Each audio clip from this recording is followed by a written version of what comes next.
ছোট্ট একটি দোকান, সামনে ভিড়, দেখে বোঝার উপায় নেই এই জায়গা থেকেই প্রতিদিন উঠে আসে হাজার হাজার টাকার বিক্রি। পান বিক্রি যেখানে বদলে দিয়েছে আব্দুস সালামের পুরো জীবন।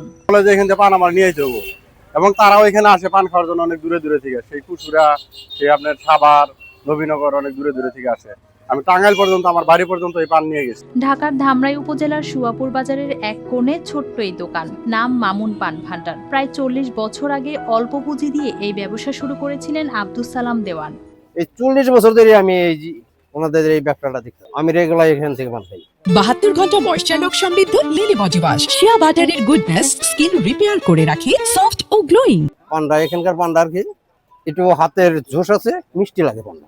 ধীরে ধীরে নিজের অভিজ্ঞতা আর পরিশ্রম দিয়ে গড়ে তুলেছেন এই দোকান। এখন প্রতিদিন গড়ে প্রায় 25,000 টাকার পান বিক্রি হয় এখানে।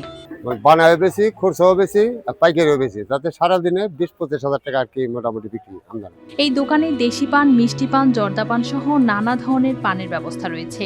দামও ভিন্ন ভিন্ন, 5 টাকা থেকে শুরু করে 200 টাকা পর্যন্ত। এখন তার 2 ছেলেও এই ব্যবসার সঙ্গে যুক্ত। পরিবারটি আয়ের প্রধান ভরসা হয়ে উঠেছে এই পান বিক্রি।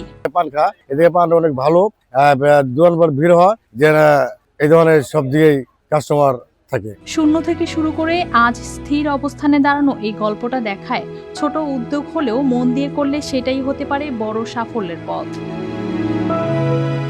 News desk, RTV।